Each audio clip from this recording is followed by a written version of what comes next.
Thank you, everyone, for joining us again here for our special coverage of the hunger protest that started yesterday, Thursday. Second date has entered just today, and we understand that things have changed a little in some places. Yesterday was characterized by several elements. On the one hand, we saw areas that were relatively peaceful. Conversely, we also saw some extreme violence in other parts of the country.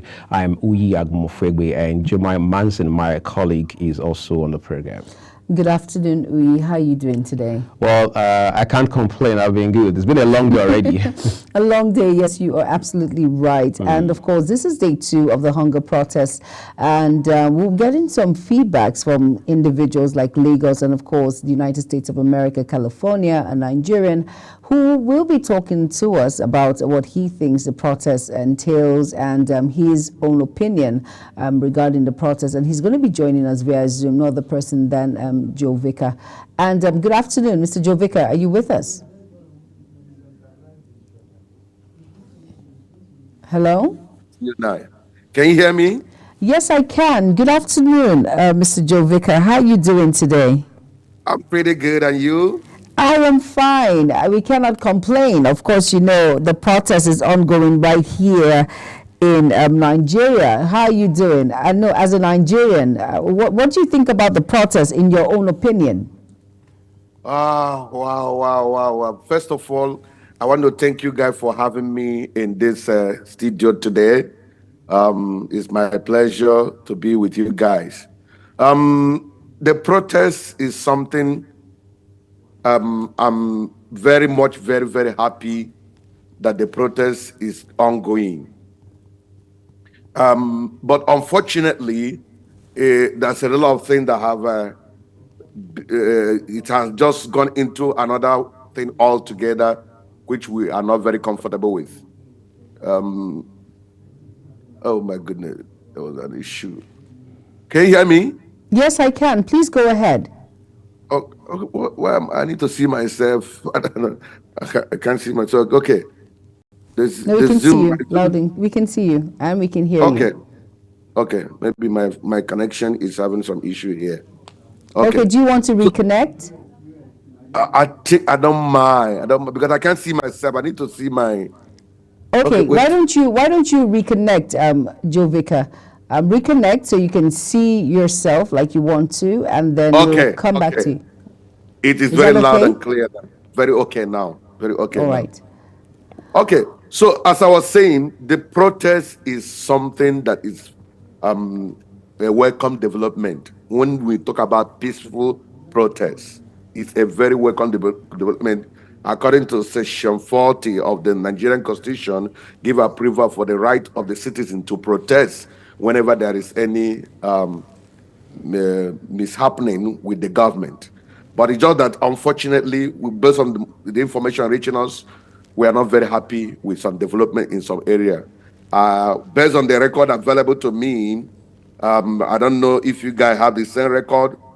Let me read according to the statistics one of my reporters sent to me. If that initiative to go by, it's not a very good one. He gave me these statistics and said that the NBAC government protests, they won. They have recorded about death toll of 21 people, injury 175, number of people arrested 1,154.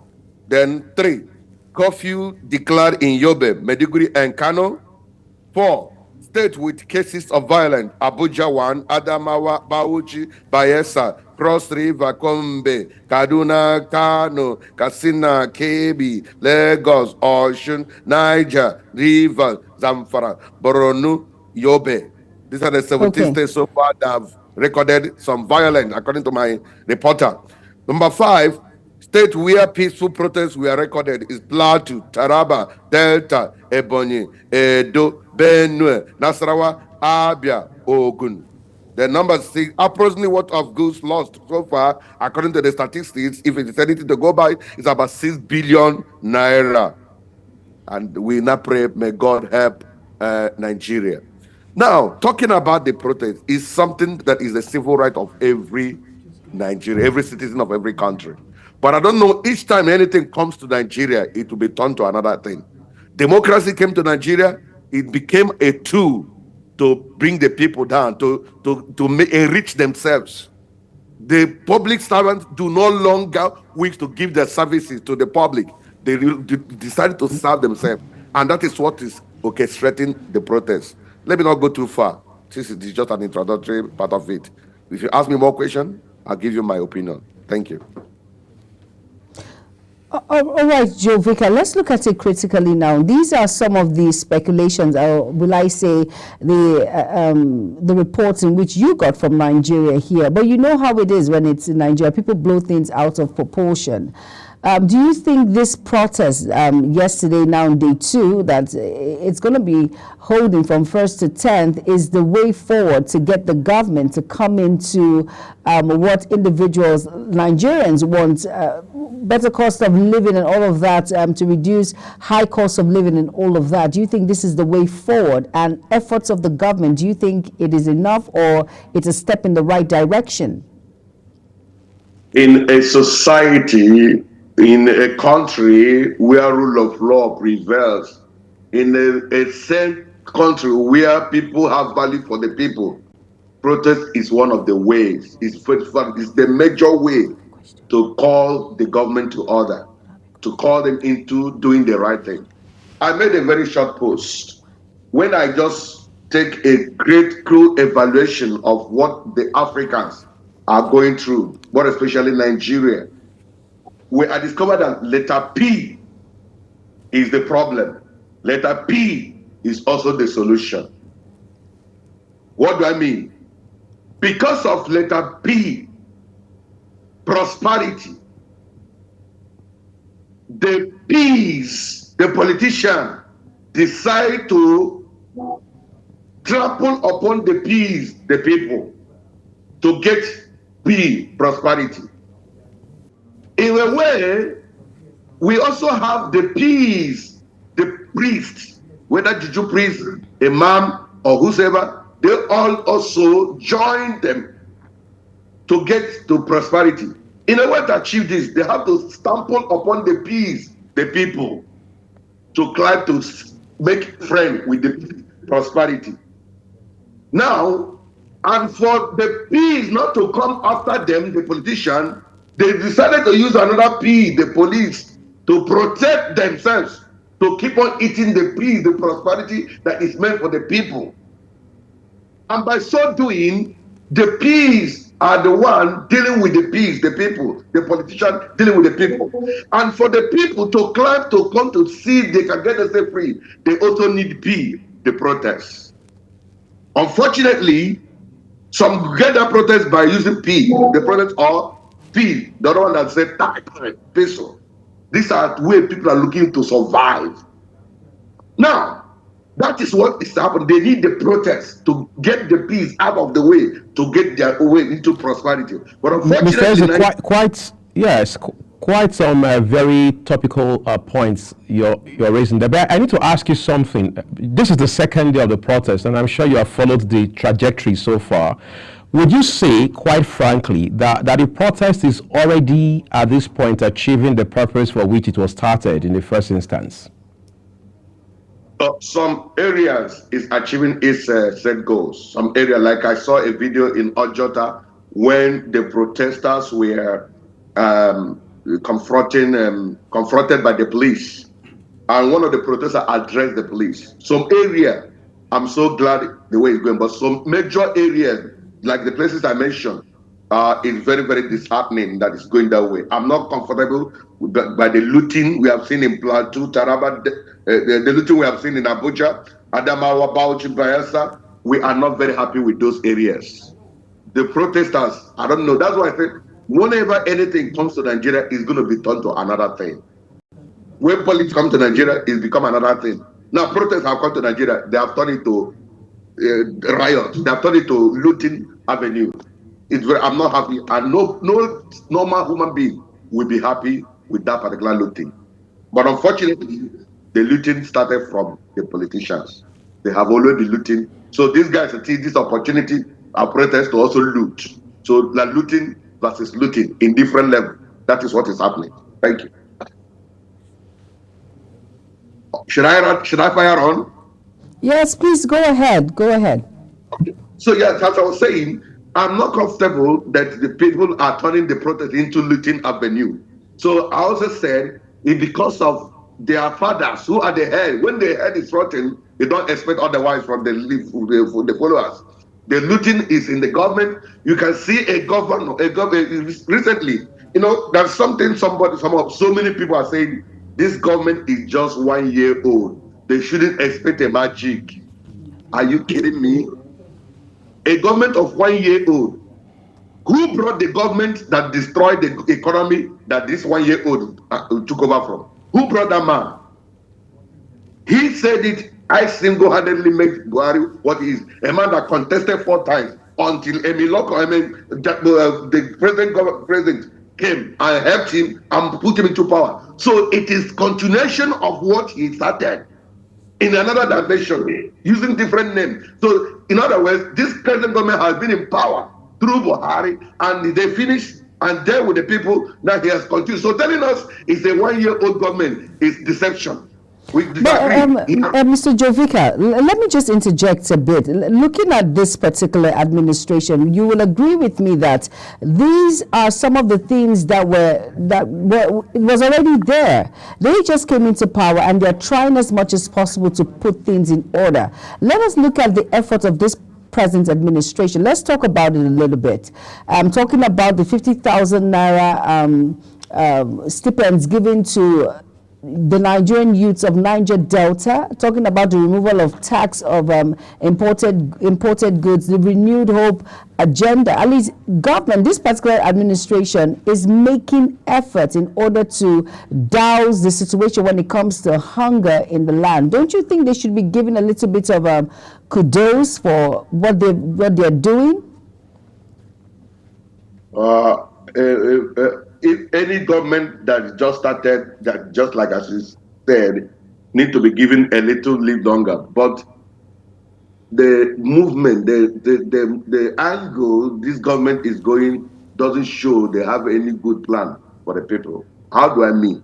A government that started by removing the subsidy without getting any committee, discussing with anybody. You are just coming to accept the office you won. You just started removing the subsidy. No consultation, no modalities was put in place to cushion the effect of the removal. That is when you know someone who is ready to succeed or fail. That's one. You started by look at your budget. The budget favors only the elite, the political elite. You saw how they were able to, they just renovated the vice president apartment with how much? About 15 billion. A government that is just 1 year, why are you renovating such an apartment? What do you need it for?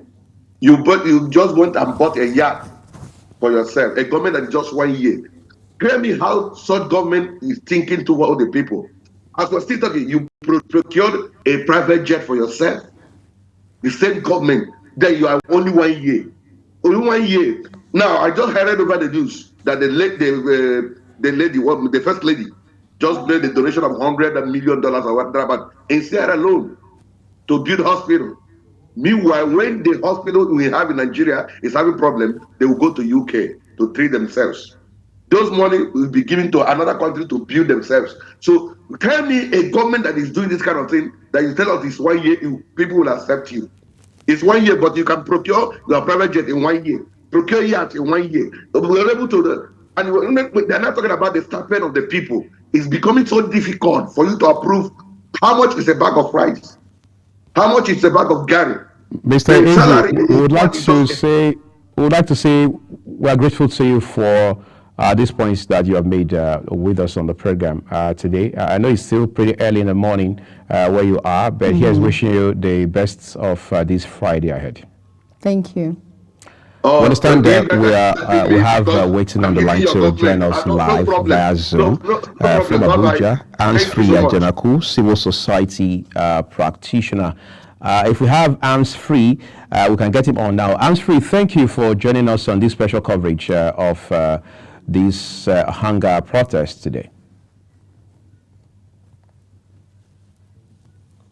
Okay, we get hands-free back on as soon as we reconnect with him. But Juma, I was just looking at a few things a while ago. Yeah. How that this protest is a bit different from the NSAS that we saw the other time. True. In terms of looking at the number of celebrities who have thrown their weight behind this. Then you will see someone like Macaroni. I mean, Mr. Macaroni, for example. Exactly. You see Fowles. You see quite a number of them. Maybe even Idris Abdul Karim and so on and so forth. Very true. We have not seen maybe people like Area Father too, talking about Charles Opusa. All right, we will see all of them. You know, Charlie Boy Yes. jumping and then lead from their own different corners. We haven't seen much of that lately. Maybe we haven't seen any of it even.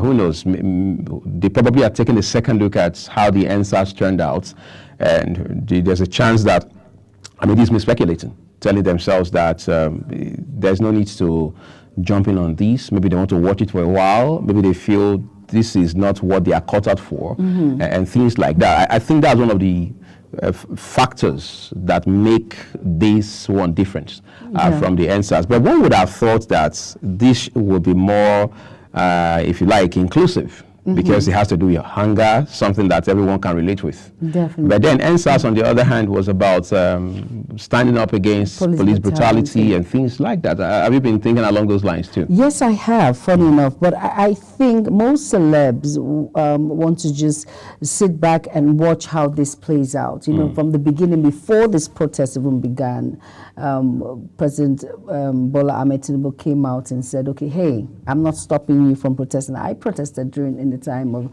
democracy. He lended his voice and he said something in regards. And of course, this President's administration is making that effort. So maybe with the steps of the administration, they just want to sit back and watch how this plays out. And as long as there is, you know, there is a little bit of hope that all hope is not lost, and most of the things that the Nigerian youths are out for will be looked at. So maybe I looked at that particular direction also, but I feel let's just give it time and see where this leads to, and we'll see whether they're going to come out maybe the third day. It's still long from 1st to 10th. We have, after today, we have like 8 more days. So let's just see how well it plays out. Right. I think fingers are crossed, and we're looking forward to the best of outcomes for not just the protesters, but Nigerians, and indeed Nigeria. We understand that Hans-Free Ajanaku, civil society practitioner, is already with us on the program. Hans-Free, we'd like to say a big thank you to you for joining us on this special coverage.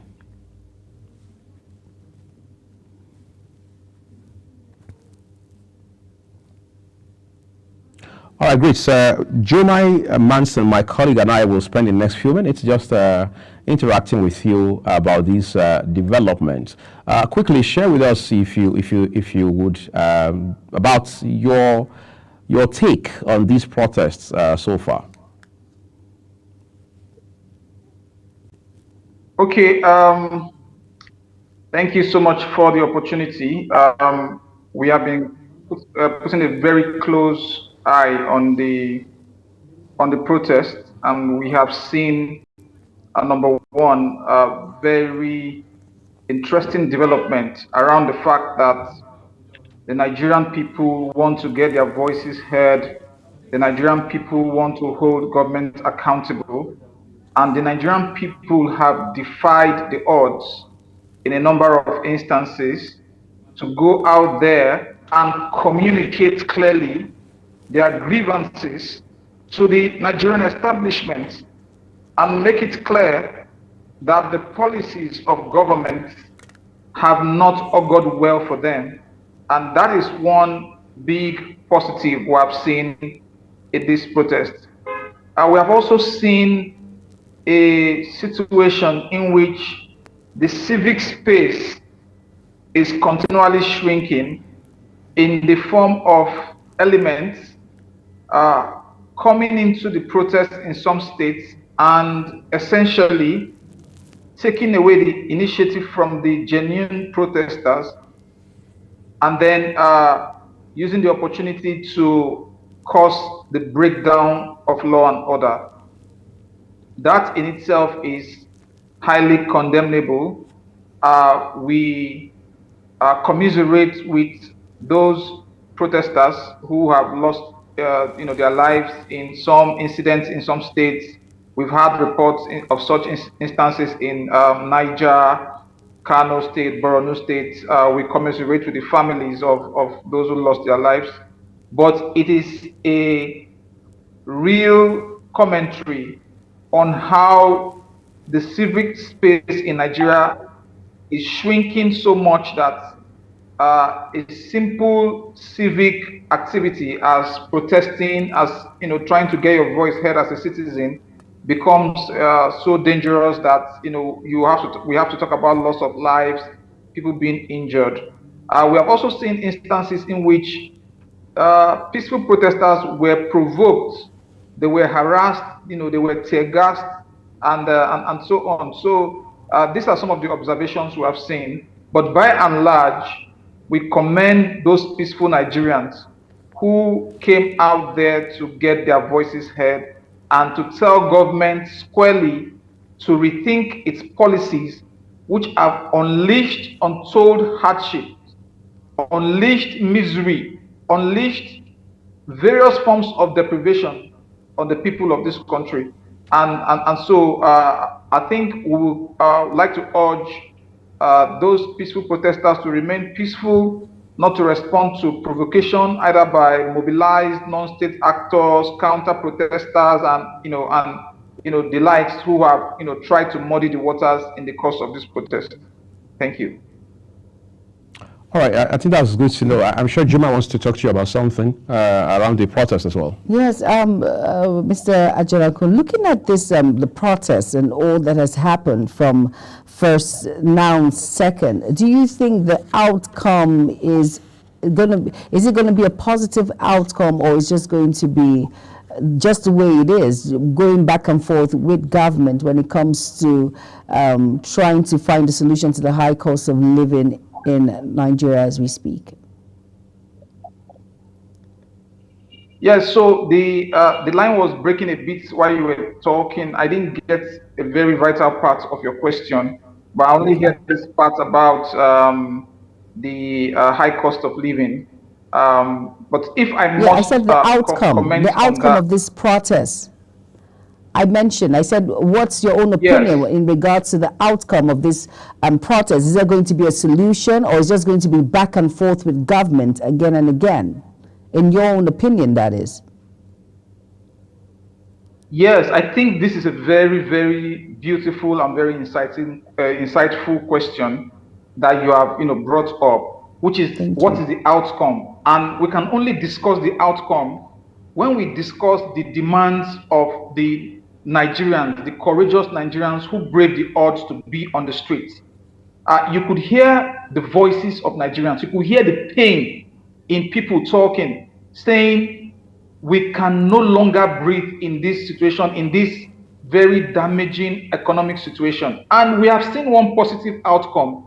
The positive outcome to the extent that you have now seen increasing engagement between the power holders and those who are now saying you must use that power for our benefit. You must use that power to address our concerns.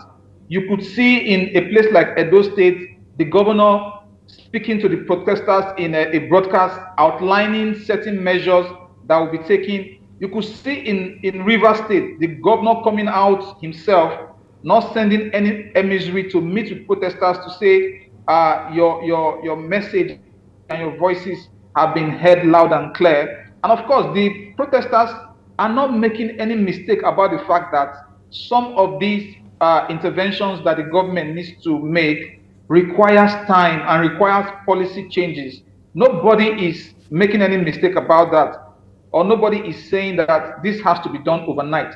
But what they want to see is a government that is thinking on its feet, not a lethargic government that just sits back and is not really concerned. And you can also see that the people have rejected the narrative about patience.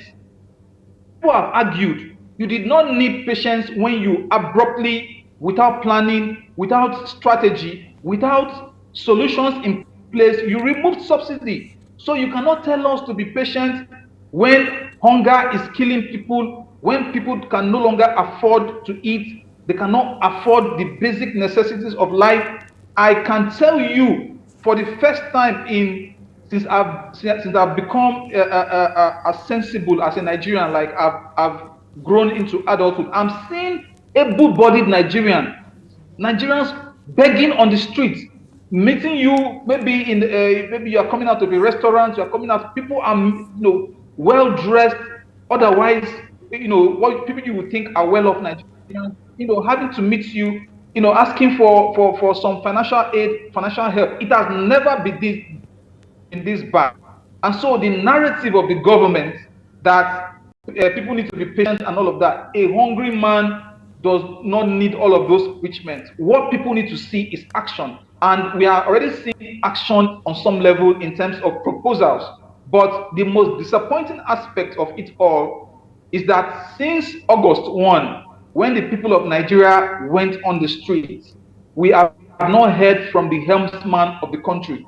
We have not heard from the leader of the country to say, I hear you, I hear your voices, and these are the concrete steps we are going to be taking going forward.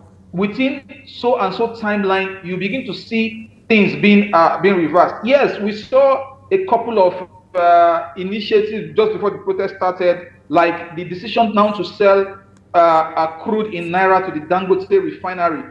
But I have not seen a specific timeline within when that will happen. We have not seen the ministers in this government taking up the gauntlet to say, this is what the timeline will be for the solutions we are proposing to the challenges that are facing Nigerians. So what we have seen by and large is a lethargic cabinet, which is why, sitting from where I sit, I would want to even call on the president that one of the next steps going forward is a total overhaul of his cabinet. There are some ministries and some ministers that are practically doing nothing for the Nigerian people. And the president must understand that the Nigerian people are on the streets calling for a change, calling for an accelerated movement in terms of government intervention to solve the everyday problems they face. At this point, the Nigerian people, I must say, At this point, Ansfree Ajanako would like to say a big thank you to you for doing this with us at short notice.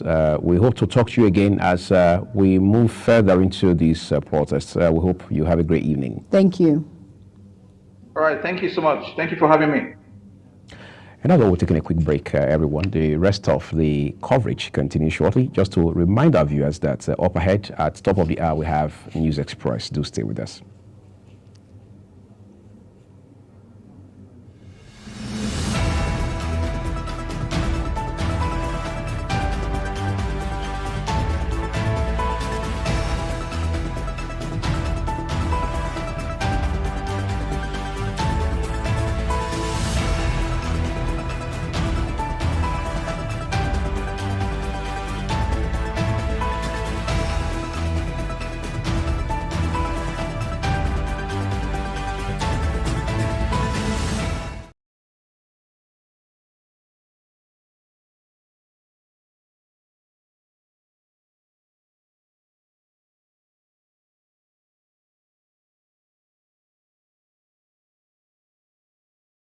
Global Morning is your ultimate destination for engaging political and economic matters. I am Uyi Agmofwebe. And don't forget to include social discussions. Tune in every weekdays from 7 a.m. to 10 a.m. I am Queen Agaba. For insightful breakfast ideas, business summaries, sports highlights, international and local news perspective, I am Anthony Momodu. Don't miss the in-depth analysis of current and political issues by the Global Morning team and experts. I am Jumai Manson. Catch Global Morning here on Global Television. Getting on the action. I am Edikan Michael. We are